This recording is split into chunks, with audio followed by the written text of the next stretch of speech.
Hello, and welcome to Arcurus Plays Crusader Kings III.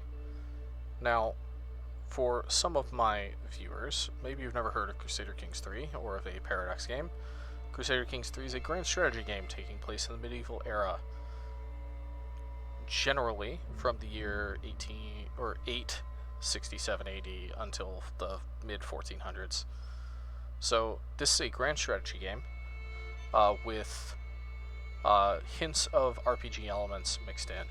So let's go ahead and do a new game. So we're going to choose to play on the 1867 start.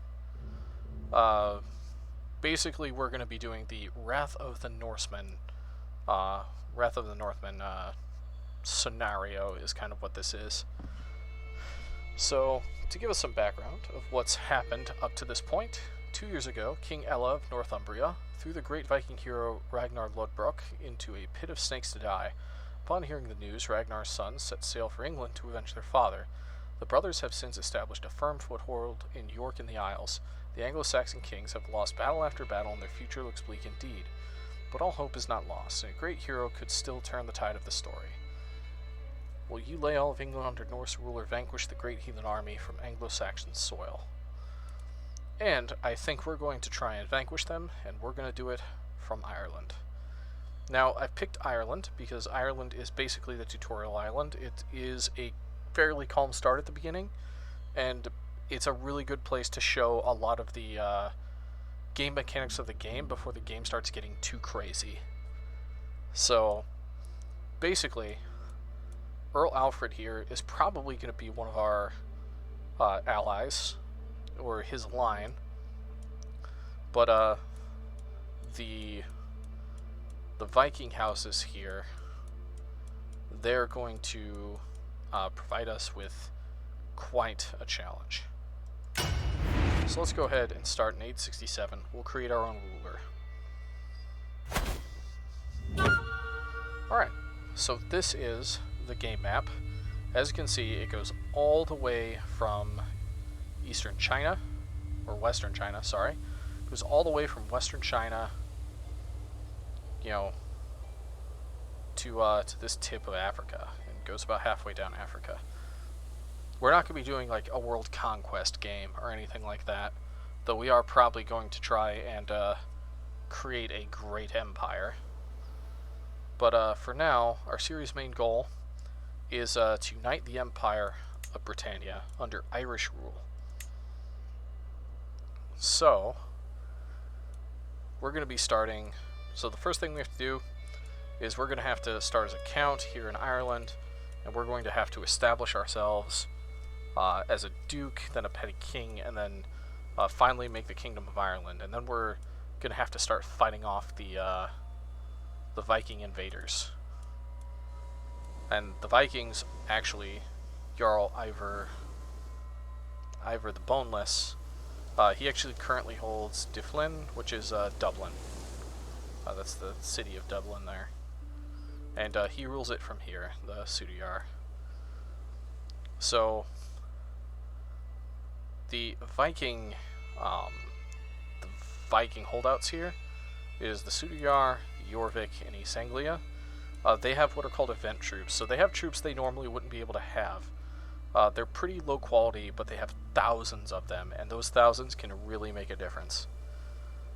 I have read that the way to really resist the North is to really invest in our men-at-arms, which are our professional soldiers, as opposed to relying on levies, because we'll never have enough. Alright, so let's start this by picking where we want to start, and I'm thinking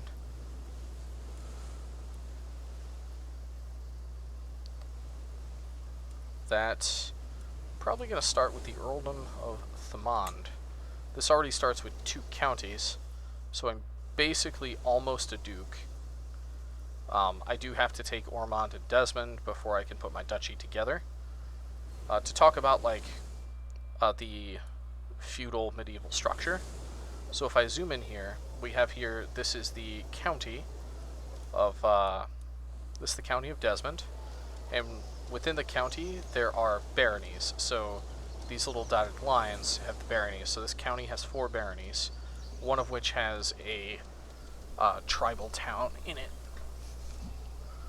So the more, and so these baronies make up a county. Multiple counties make up a duchy. So if I click this button, it'll show you these 4 counties make up the Duchy of Munster. And then multiple duchies make up a kingdom. So all the duchies here in Ireland make up the Kingdom of Ireland. And multiple kingdoms make up an empire. So that's basically how it works. And the way we want to choose our land, and the way we want to decide what we want to hold for ourselves and what we want to give off to vassals, that's going to depend on the quality of the land we have. So the more baronies a county has, the better the county has, but also counties can have holy sites. Counties can be basically the capital of the duchy, so they get special duchy buildings and that sort of thing. So those things all will tell you about how good your land is. And you want bigger duchies. So this is a duchy with 4 in it, so we want this. This is a duchy with 3, we want that. But most other duchies have between 3 and 2. So let's go ahead. We've decided we're going to start here, so we're going to start as a double count. So we're going to create our ruler. Alright, so our faith is Christian insularism, which is a non-reformed Christian faith. It's organized, but it's not reformed. It needs to be reformed. So we're going to be male. We're going to make sure to be heterosexual. Now, what is our character's name? Our character's name is going to be Arcturus the First, or just Arcturus. Let's go ahead and change our dynasty. I don't really like this name, so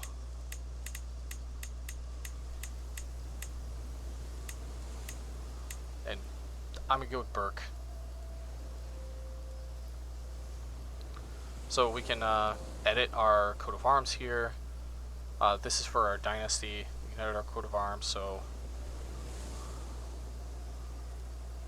will be our Arcturus Burke. Actually,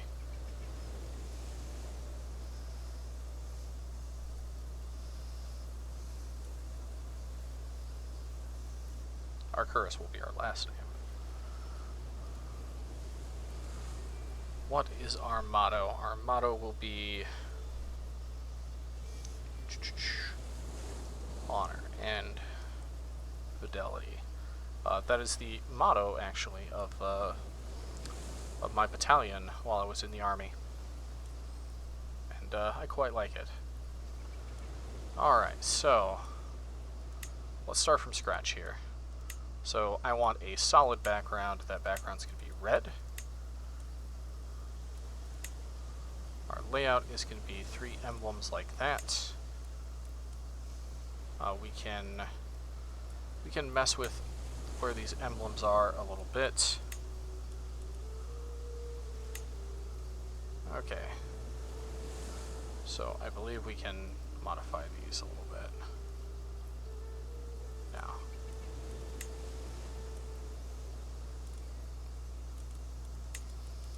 Yeah, they're going to be white. However, let's see. We're going to use these. So it's going to be it's very similar to my family crest, which is ladders, white ladders on a red background.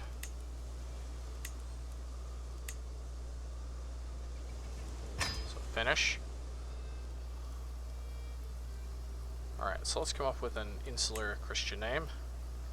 Alright, Benedict Arcturus. So our realm is the Earldom of Thurmond.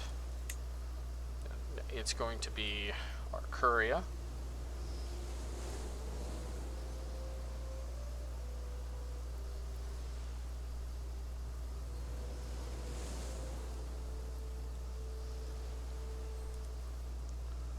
Okay, our map color is going to be a red color.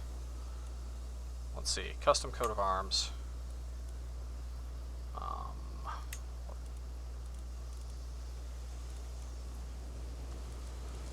see. Let's use this pattern.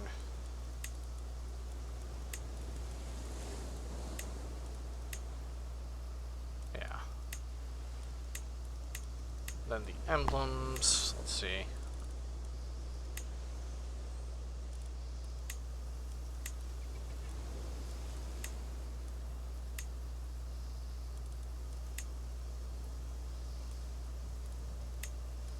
That one can be black, this one can be gold, maybe. No. I don't like this. I wish I could just use a simple, yeah.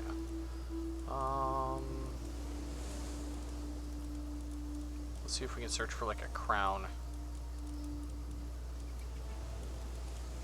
Animals. Maybe like a dragon of some sort if possible. That would be cool. But doesn't look like it's a choice we got. That's circles and spirals, crosses and knots. Man-made. Yeah, we can go with a crown here, and we're gonna make that gold. Alright. The Earldom of Arcuria. Alright.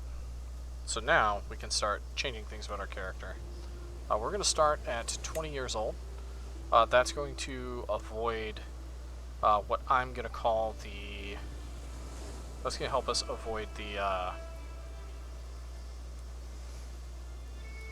short reign penalty, because you can start as low as 0 years old as a kid.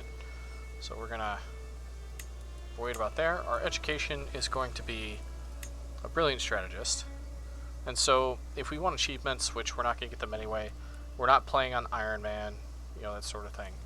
You have to keep your points under 400, but you can generally go as high as you want. And we need 3 personality traits. So, we're going to be brave. So he's going to have a high likelihood of dying in battle. But we're going to make him so good at it that he's not going to...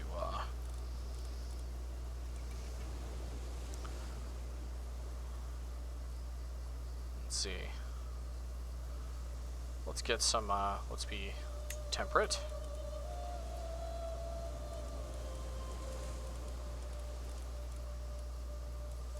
And then... Is there anything that'll give us fame?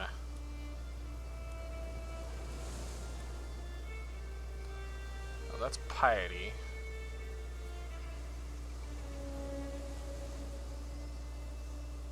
You know what? We'll make him jealous, actually.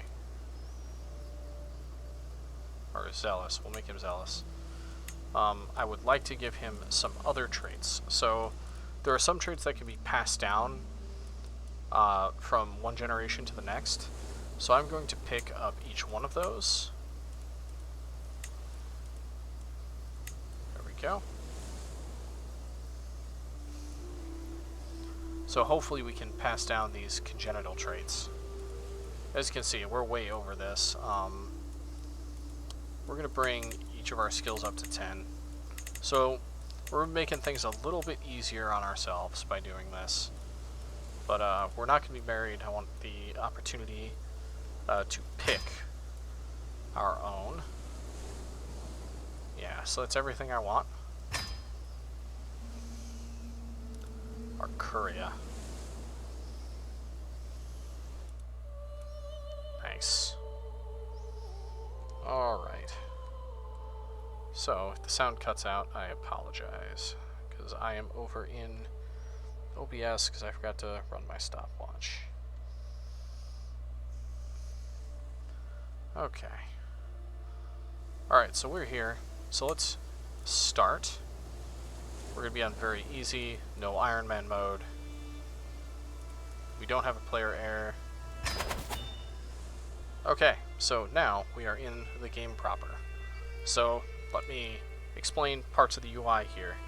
Down here, we have what day it is. It is the 1st of January, 867 AD. This is how fast game speed is, so how fast time is going to go. We're going to drop that down right now. We have our political map modes. So this is the realm map modes. This can show us all the different realms that there are. I could easily swap that into duchy map mode to see all the duchies. That's how I was doing it before. I can then go to kingdom. I can see by empire. I can also show how the faiths work. And this will also show us where the holy sites are for our faith. So, we're not Catholic, so we have to be aware of holy wars from the Catholic countries. But these are all like the different faiths or religions there are in the game. So, and all the different tenets they have there. Alright, so this is the culture. So not only do we have a faith to worry about, we have culture to worry about. We are Irish culture here in Ireland. However, there is this Norse holdout here. That represents that most of the people there are culturally Norse. You can change this. You can also create hybrid cultures and branch off your culture, stuff like that. Then there are the houses. So what houses rule what? So you can see that the House of Carling and the House of Macedon, as well as the House of Abbasid, are huge. The Carlings are very powerful.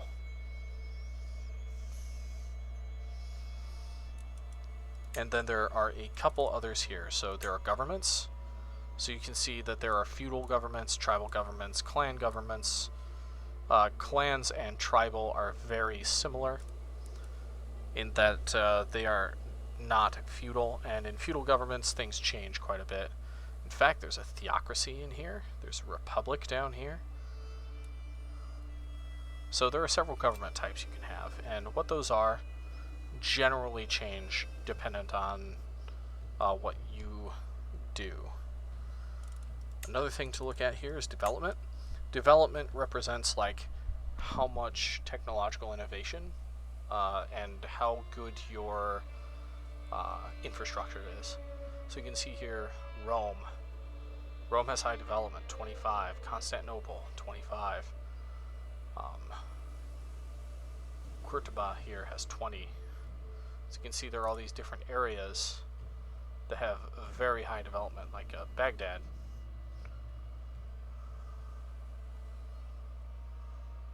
Madura over here.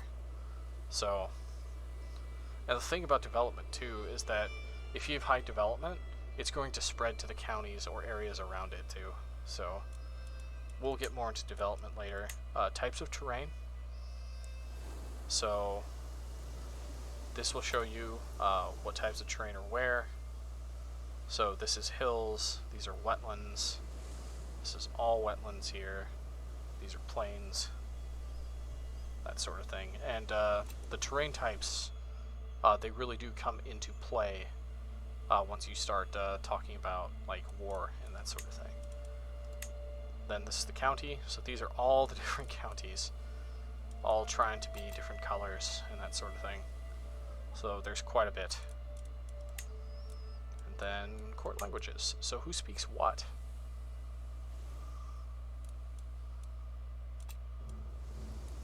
So this is Goidelic, Vulgar, Chthonic, High German, and some places like ours we don't have a court language. So Greek, Arabic, Iranian, Vulgar, Chinese over here. So a lot of different ways to look at the map, and we're generally going to be looking at the map from this point of view.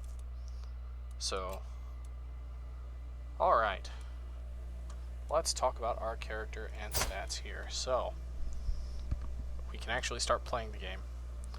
So, here are the traits we picked. So, these are personality traits. You get 3. Your character gains them as they grow up from 0 to 16. At 16, a character is considered an adult. Along that, you get educated, and when you get educated, you also get an education trait. They can be from 1 to 3 stars, or 1 to 4 stars, 4 stars being better. You get these better by having somebody who's really good at that thing educate you. So if we have children and we educate them ourselves, and we educate them into a martial education, then they'll have a higher chance of also being brilliant strategists. We also have a commander trait because of our age. We are an organizer, so our armies are going to move faster, and when we retreat from a battle, we're going to lose less men. These are our other traits. These are physical traits, but all other traits are going to go in here. Here, you can see our stat line.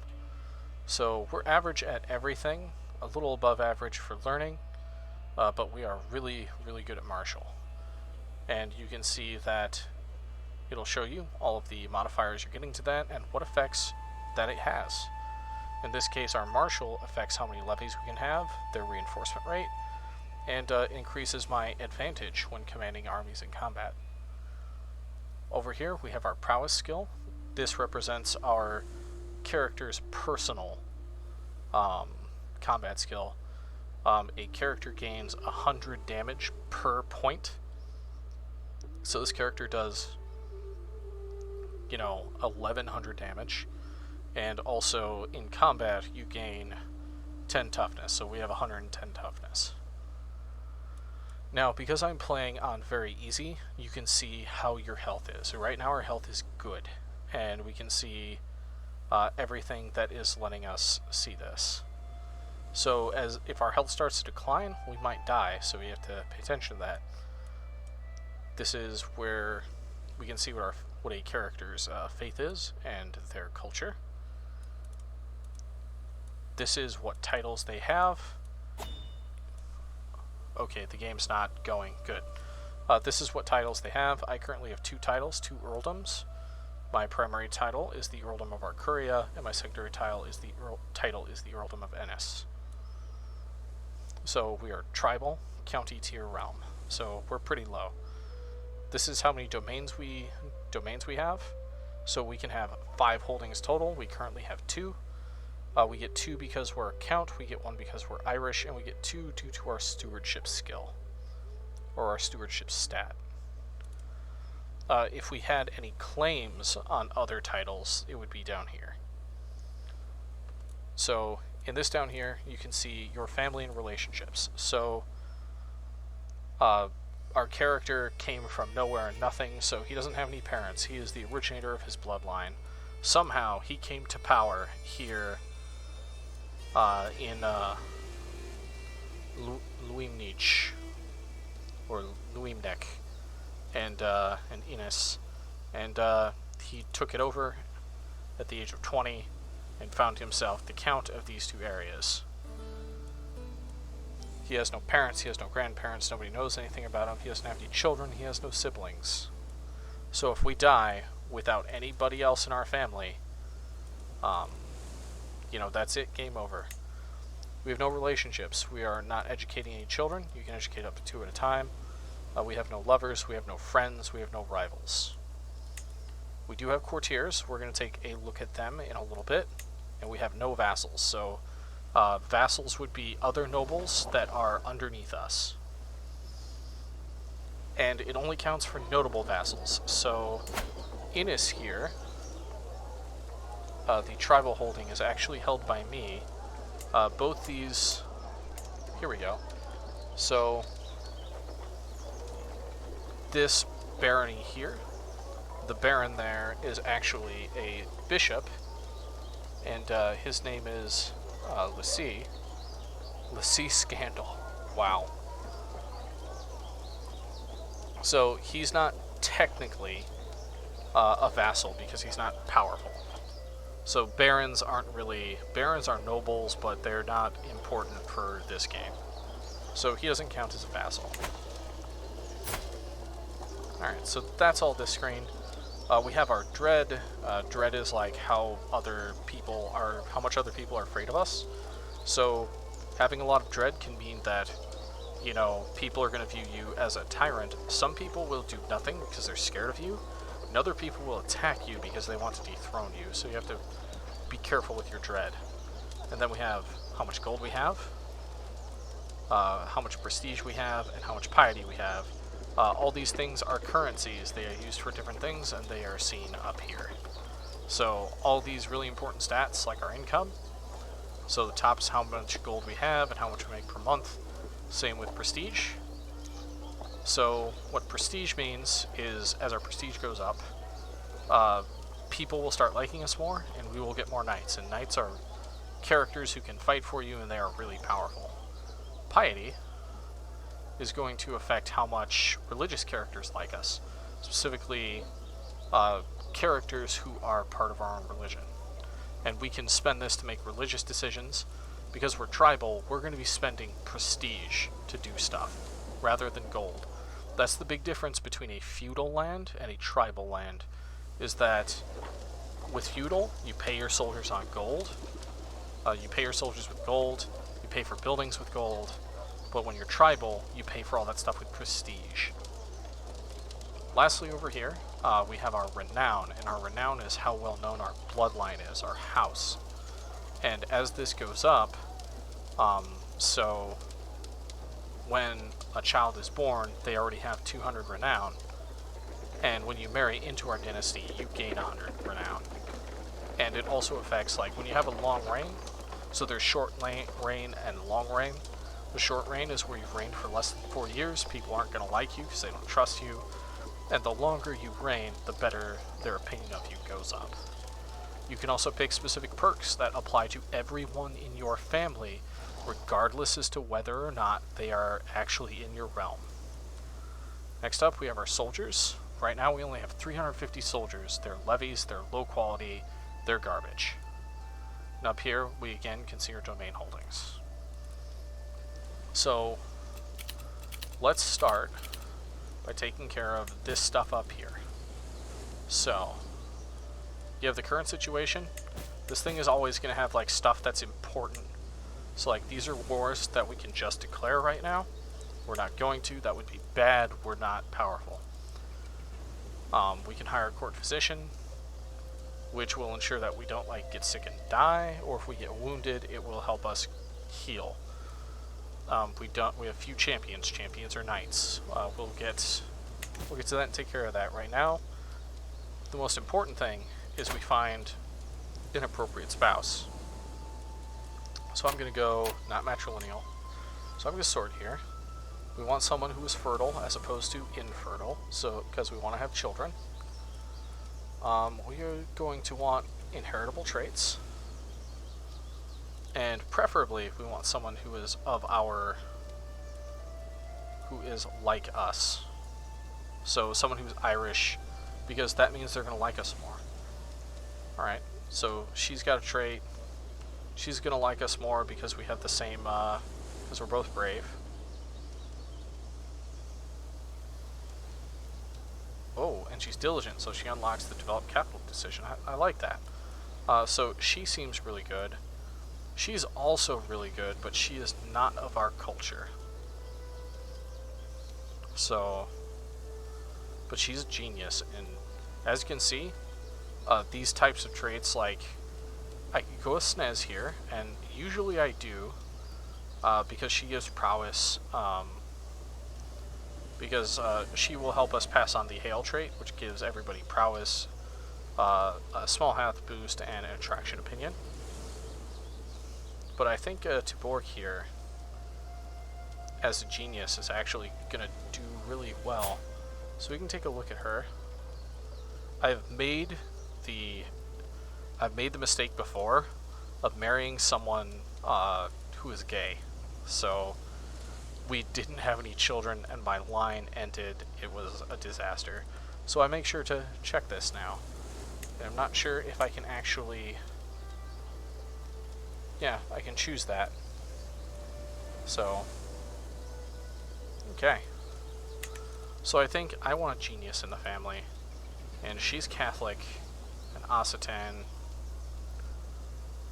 So she's actually she's French. But she's a genius. So these are all the types of inheritable traits. Having these two traits is going to make passing down a variant of this trait more likely. So we're going to go ahead and send that. So that is going to take care of our marriage situation. We also have to choose a lifestyle. So there's a lifestyle associated with each of the major stats. I'm going to go ahead and pick the martial lifestyle because I am a brilliant strategist, so I'm going to gain more experience points, more martial experience per month. So I'm going to go with the authority focus. We're going to be doing a lot of conquering with this character, so this control growth is going to be really, really good for us. So we're going to start that, and we're also going to take Bellum Justum, which is going to reduce our casus belli costs. And you need a casus belli in order to go to war with someone else, especially if you want to take land. Alright. So, let's take a look at our realm here. We could pass limited tribal authority. We might want to do that, because then it will allow us to imprison characters. And the higher we take this, to become feudal, we have to get this all the way here. So with tribal authority, also feudal authority is what it could be called as well. So there's a push and pull between you and your vassals. Your vassals will like you less the higher this goes. As it says here, direct vassal opinion -10, direct vassal opinion -30. So your vassals won't like this. Your vassals like to run things the way they like to run things. They don't want the central government, being you, to be in their business too much. There's a lot of push and pull between the central government and the decentralized governments, even though, like, all feudalism is centralized government. It's just at what level are you centralizing at. So there's a lot of push and pull, and that's a lot of the politics in this game, is getting your vassals to like you enough to do stuff. But we currently don't have vassals, so it doesn't matter. This is our succession. So we have Confederate partition, which means all children inherit equally. Something I really, really like that they did in the UI here from Crusader Kings II is it explains these right here. This makes so much more sense to understand what's going on. So if I have, and it has male preference. So if I have no sons, they'll pass to my daughters, and if I have multiple daughters but no sons, it's going to split all of my titles amongst those daughters. However, if I have one son and a bunch of daughters, everything goes to the son. If I have multiple sons, they get split between the sons. So, male preference, all children inherit equally. I have no heir yet, and this is warning me, you have no heir, the game will end after you die, and I'll lose my titles to this guy here, who's just a guest in my court. So, like, if I just die, this guy who's a nobody in my court just takes over. Alright, so now we can look at our soldiers. So we have no men-at-arms. We are going to want men-at-arms. We have 350 levies. We have 5 slots for knights or champions. I'm going to refer to them as knights. But we don't have any currently. So that's bad. Basically, because I started this character from scratch, he has nothing. We have to build everything from scratch. So you can hire mercenaries if you have the money. If your religion creates a holy order, and so you have to select a barony, you have to spend the money, you have to spend the piety, and then you establish a holy order. You can raise your army as raiders, so because we're tribal, we can raid. Once you're feudal, you can no longer raid unless you have a cultural thing that says you can. So, like, we could waltz into, like, over here and siege their castle. We can take prisoners, we take booty, and then we leave. Then we can ransom the prisoners for money, that sort of thing. So, we have rally points down here, and monthly reinforcement. So, if we stand and do nothing in our land with our army, we will get soldiers, you know, we'll recruit new soldiers and put them into the army. The rally point is where the army will be raised. And this is a much better yet less realistic system than Crusader Kings II.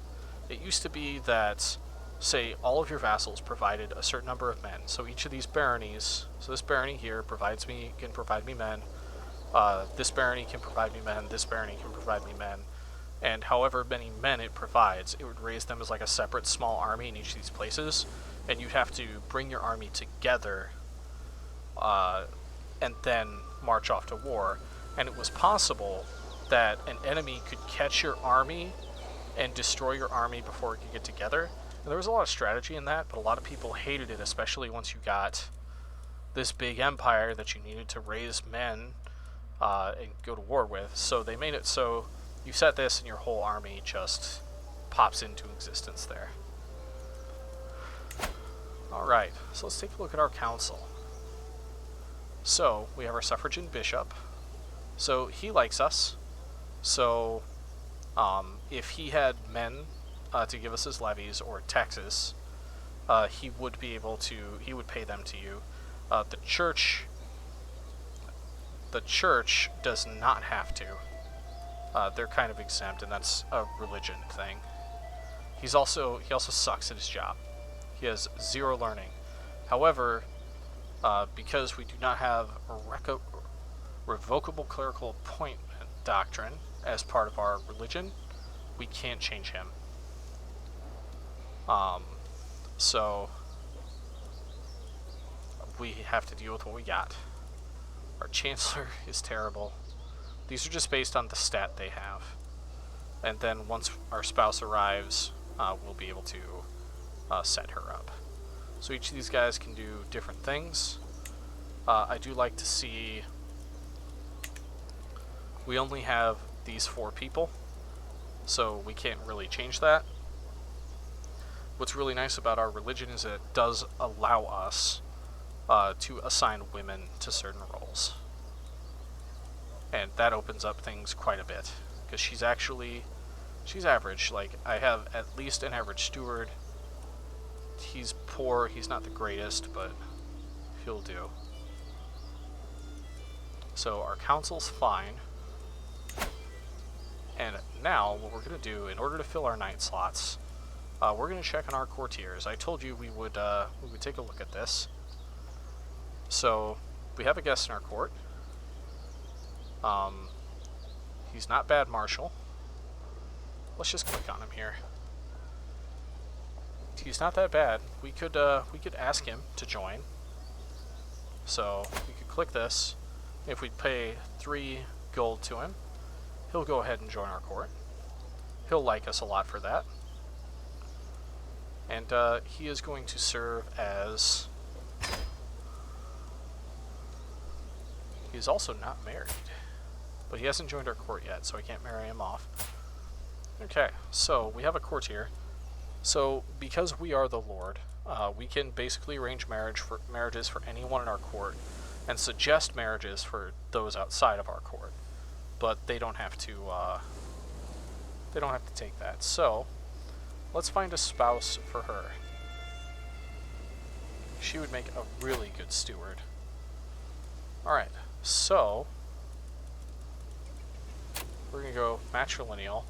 I don't want to matrilineally marry her.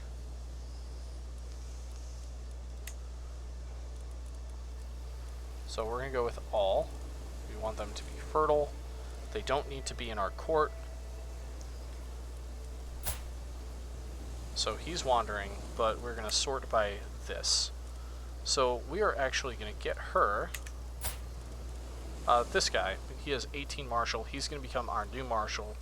He's going to be one of our knights.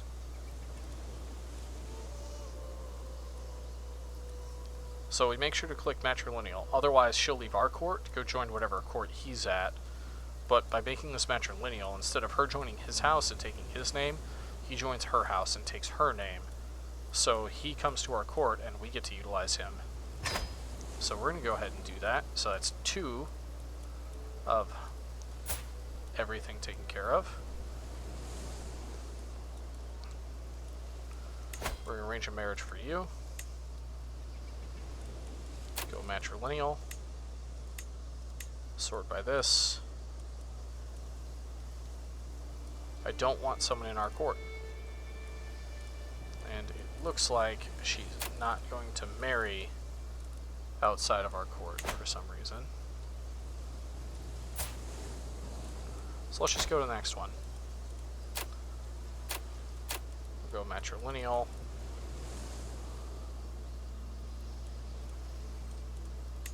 Sort by Marshall.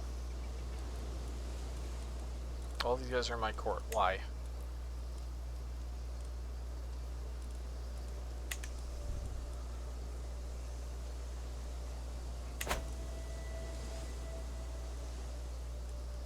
We're just going to go ahead and let the game run for a little bit. We'll let those missives go out.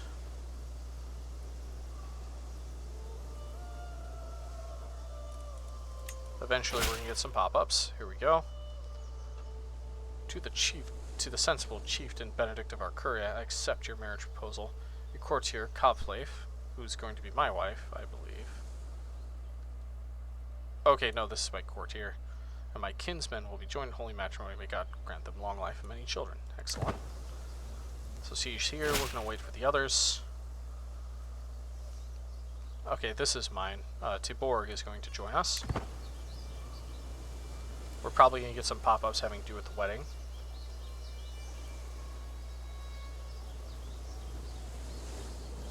Okay, a month went by. That's enough for me.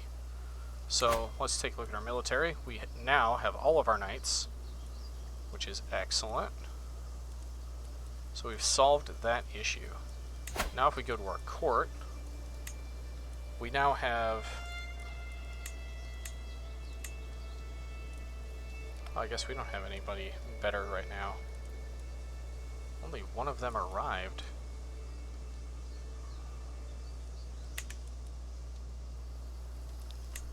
I thought we got somebody who was a better steward. Yeah, we did. So we're going to replace him. This other guy's not going to like us for a little bit, but he can deal with it. Okay. So we've got all that taken care of. We do want to find a court physician.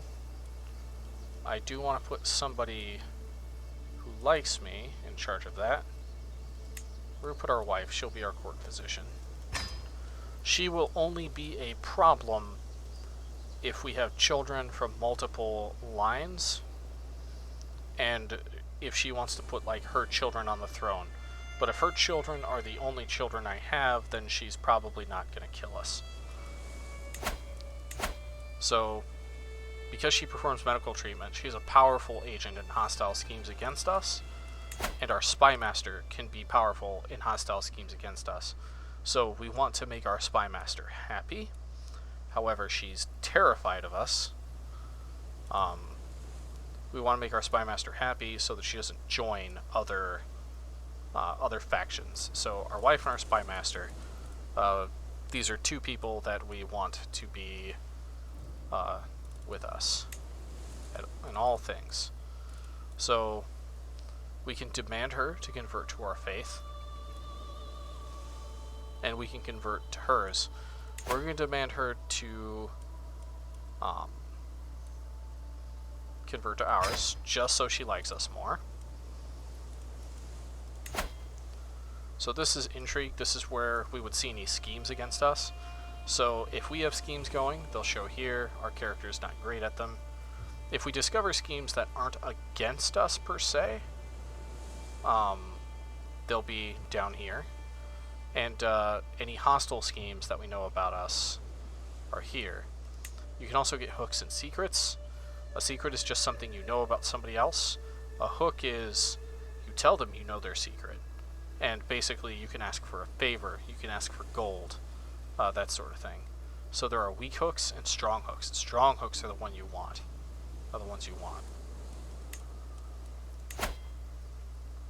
So, factions.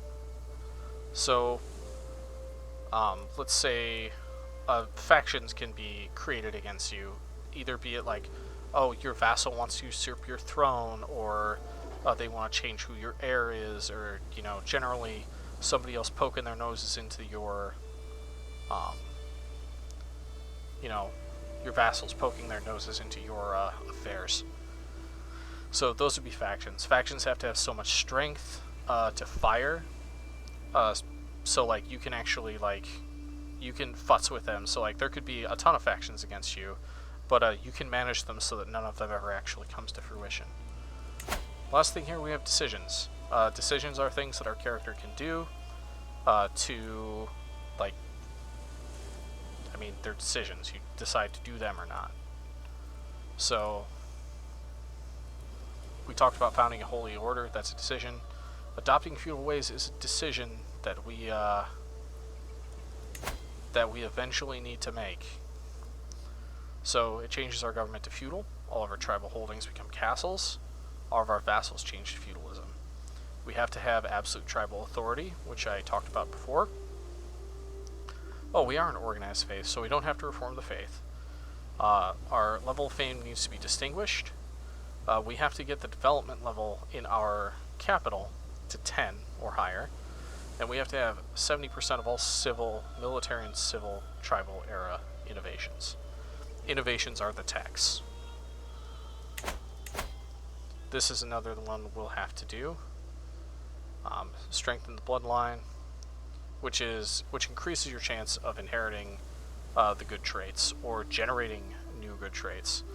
So we definitely want to do this as soon as we can.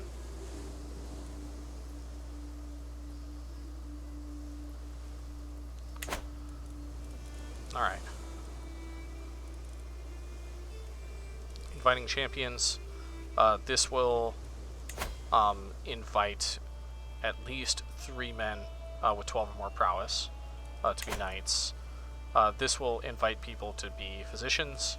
Hosting feasts will make our vassals like us more. We don't really need to do that.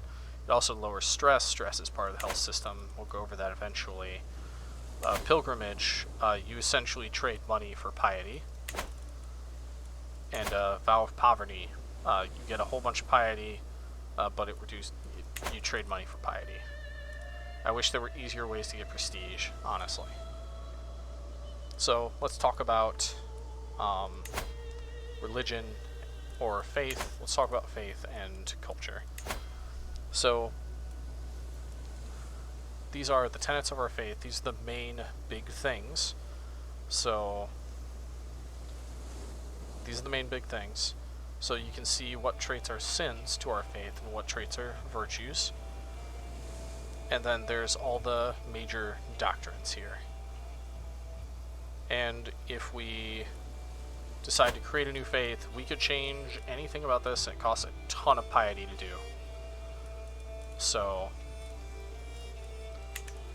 that's something we could do. We can make our totally new religion.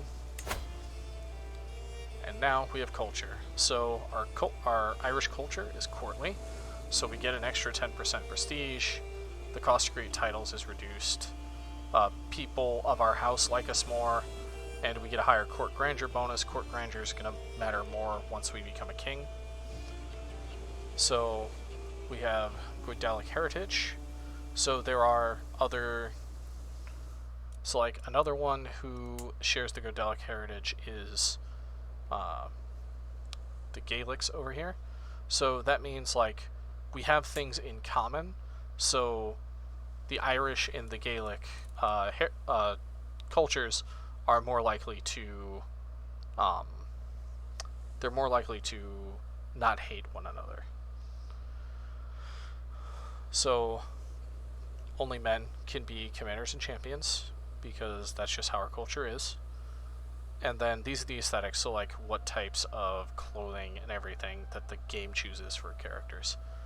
And then we're made up of many different traditions. So, and it's this tradition here that allows us to have up to 4 spouses. And so then the temper trait's going to be more common. Monk traits have additional bonuses. So, and characters of our culture are more likely to accept taking the vows, especially underage children. So if we have more than one son, we can ask whichever sons we don't want to be. This helps us solve the succession stuff.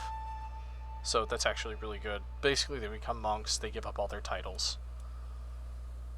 We can diverge the culture. meaning if we have enough,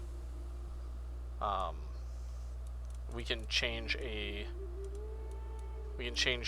pillar of our culture.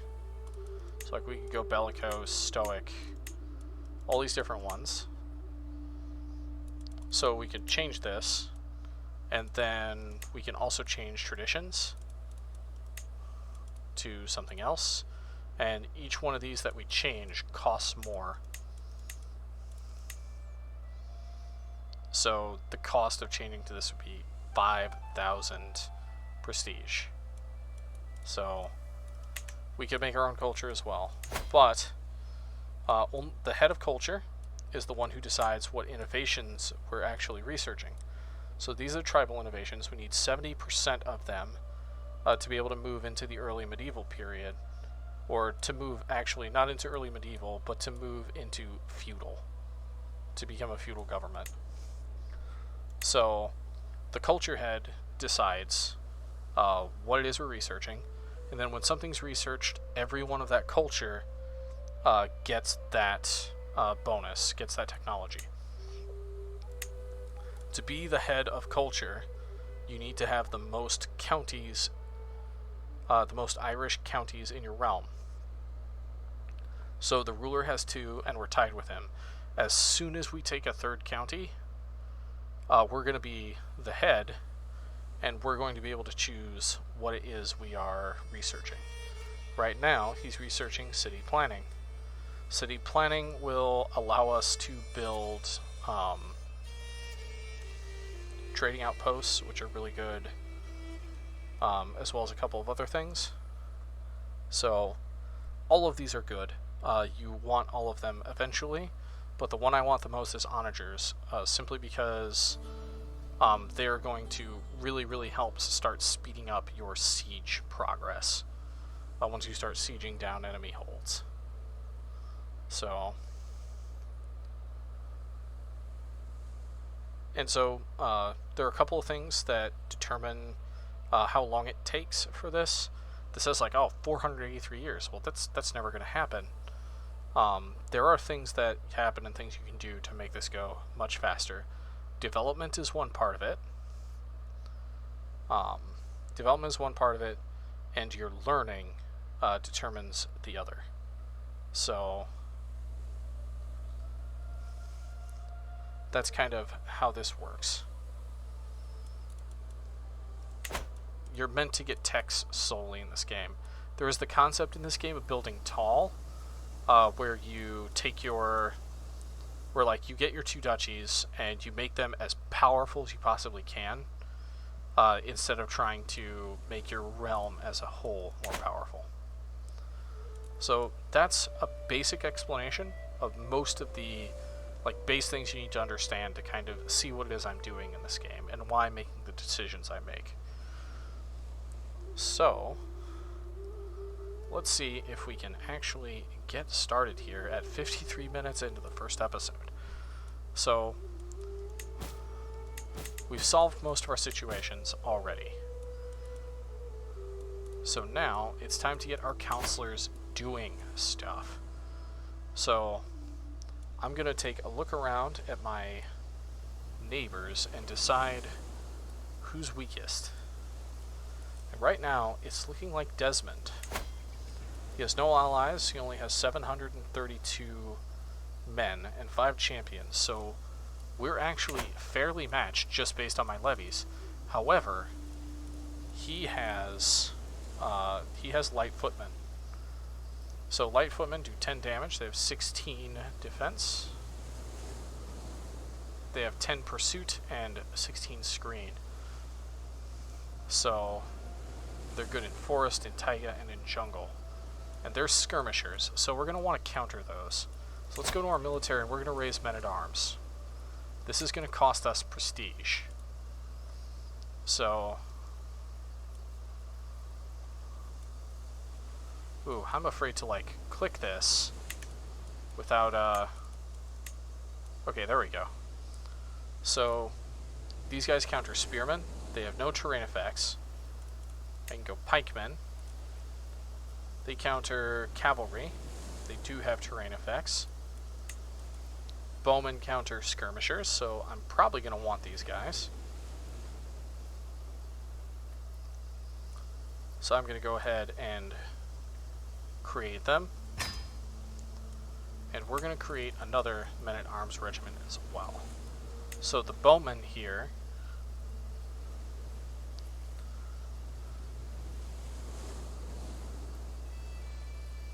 they do damage 25, toughness 10. I can increase the size of them for another 110. So when I look at his military, he has 400 light footmen. So we only have 100 men-at-arms. So we're going to start looking at... They counter heavy infantry. So if I got the armored footmen, these are heavy infantry, so they would do really good against me.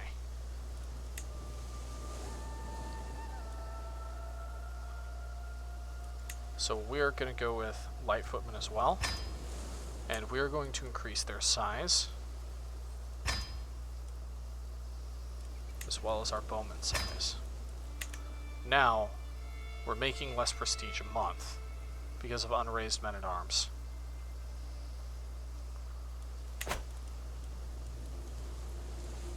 We could declare war to conquer his county.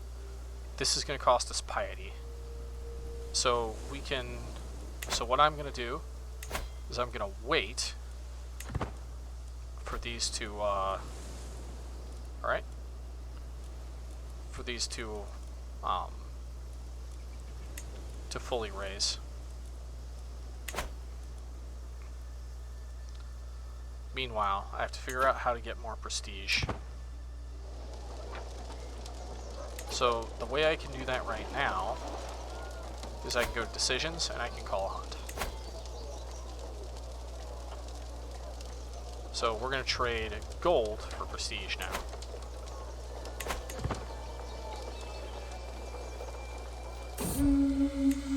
Alright. You would think it a creature from myth, perhaps a god disguised in animal form. It was the largest fox I've ever seen. Even after the beast was wounded, the chase lasted half a day. It's still an imposing sight, lying dead before me. This one will fetch a fine price. So we just got more gold. I really want prestige rather than gold. We're going to wait for our bowmen and our footmen here. The hunt is drawing to an end. We mount our horses and leave the wetlands behind as the servants prepare the fox and other game for the journey back. Despite our difficulties around the way, the hunt went very well. And that's going to give us 150. Now the thing about decisions is I can't just spam that. I have to wait 5 years before I can do that. So you don't want to just spam decisions all the time. So now our military really outnumbers him. We're going to counter him and it's going to be good. We've got Leinster fighting off raiders over here. That's what that means. They're going to lose against the raiders too. So it's just going to be a little bit of waiting going on. Ah, fate smiles upon me. My wife, Chiefess Taborg, is bearing my child. Excellent. This is going to solve my secession crisis. We are being raided. Okay, so they decided to stop raiding us. That's good. So, like, this is part of the problem with the,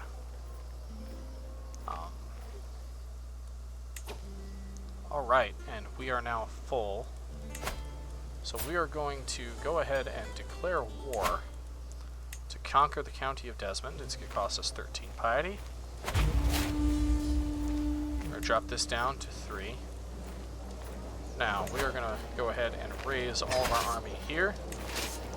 We're going to immediately march them to the capital. Oh. Stop. No. Oh, it's too late. I'm going to end up finding him. I was hoping he would have to fight the raiders first. Oh, one of our champions was wounded. So this is a chance to talk about like how battles work in this game. So you can see here how many men I have, how many men he has left, the quality of the troops that are being used. This number down here is routed casualties. So these are guys who fled the battle but aren't dead, so they get rounded back up into the army afterwards. This is the relative strength. So, yep, this is the relative strength. So, like, the more this is on your side, the better you're doing. So, how combat works is it takes your commander's advantage, it rolls a random number, it adds that to your commander advantage, and then it compares it to the roll that it gives here.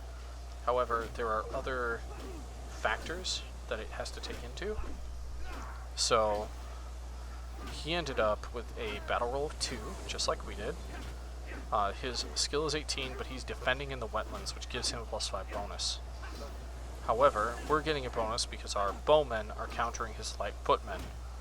So, they only deal 10% of the damage they could do.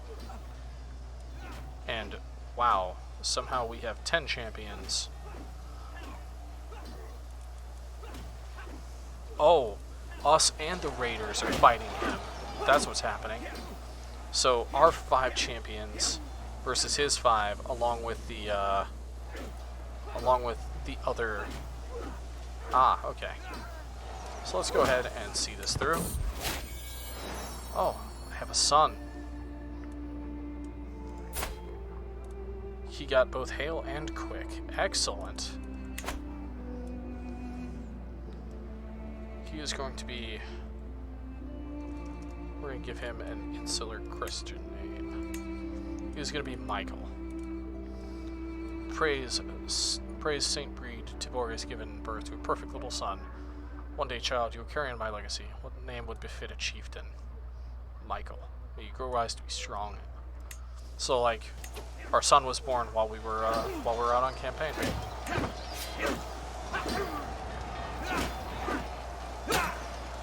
Alright, so we won the fight, so we can see the victory. We lost 114 men, they lost 269.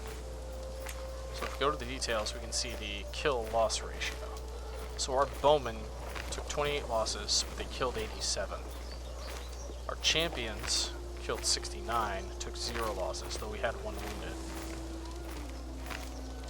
So if we look at the champions, this guy, one of their champions, died. He was slain by Martin. Martin is armed marshal, so he killed another noble in battle.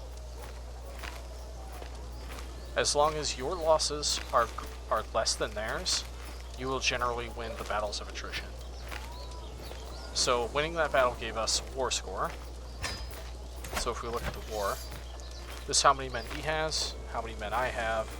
Any allies we would have would be in here. So we have war score for battles 1, you can get war score for occupying their holdings, and you can get war score for taking prisoners. You have to get to +100 war score to enforce your demands. If they get you to -100, they win and they enforce their demands, which would be equivalent to you surrendering. So if we lost this war, we'd pay 39 gold, we'd lose prestige, but any allies that joined us would gain prestige, whether we won or lost. And then our opponent would gain prestige, and his allies would gain prestige. And opinion of him would be increased. However, if we enforce our demands, we gain fame, our allies gain fame. Yeah. So, his troops are defeated, and so they are wandering off, and because this raid is ongoing, we can't just sit there, because he's raiding, and we're not at war with him. So we're going to wait for him to fight those raiders.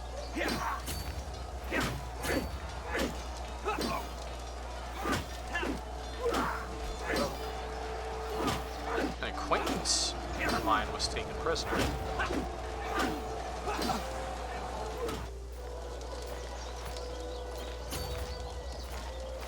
So he won against the raiders. Now he's going to... Oh no, he lost. So now we're fighting the raiders.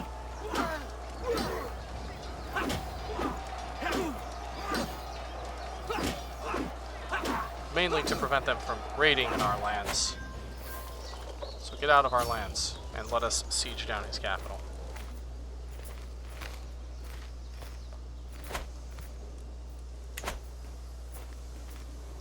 So now we have a siege going on. So let's talk about sieges.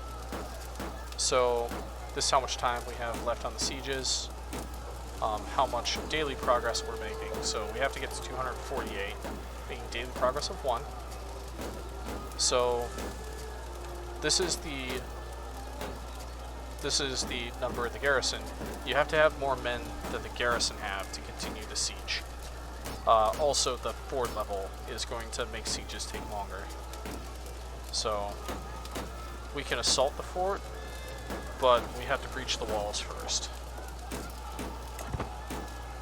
Siege events happen every 20 days. They can be good, they can be bad. Here's one. So the supplies are running low inside the city, so that's bad for them. Siege progress is going faster on these days.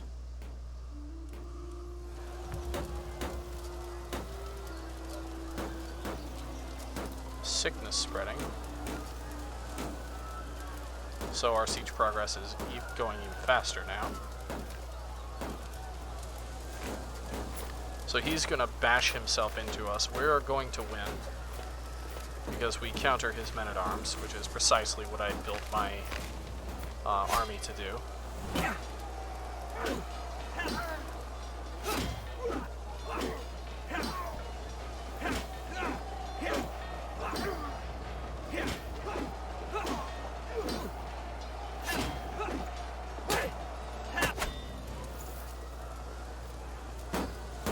I really hate it when this happens, because like it puts this down here and puts him down here, so it makes me think that we lost when we really didn't. And the enemy army has to defeat you to break the siege, or you have to willingly move away.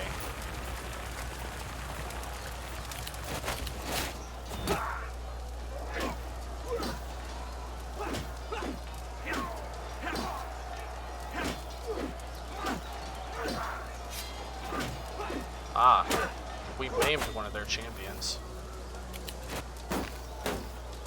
Let's pause. We have another lifestyle perk to pick. I'm going to pick Serve the Crown. We're going to get more dread, but however, we're going to increase control growth, which is going to be really, really good for us. So let's go ahead and continue. We're at 40% war score. However, once we take this, we can see now that we've occupied all their holdings and we've captured the enemy war leader. So we're actually at 246 war score. There's also what's called a ticking war score. So if we had started this war with the goal of taking this county, but done nothing but fight them along here, they would actually get a ticking war score where their war score would go up, essentially lowering ours for winning battles. The number that you can get for winning battles is capped, so you can't just fight battles and fight battles and fight battles to win a war. You actually have to take land or take prisoners. So if we'd have done nothing, he'd have had a ticking war score. If he had more than one county and we took this one, he would have a ticking war score against him, so ours would go up. But because we captured his leader in our siege, we're going to go ahead and enforce demands. Greetings, Chieftain Benedict of Arcuria. May your years be short and miserable. You are a much greater foe than I imagined. In order to put an end to this bloodshed, I will comply with your demands. So be it. Alright, so we're going to go ahead, disband our army, because we don't need it anymore. We're going to have to figure out ways to get more prestige, possibly by continuing to attack people.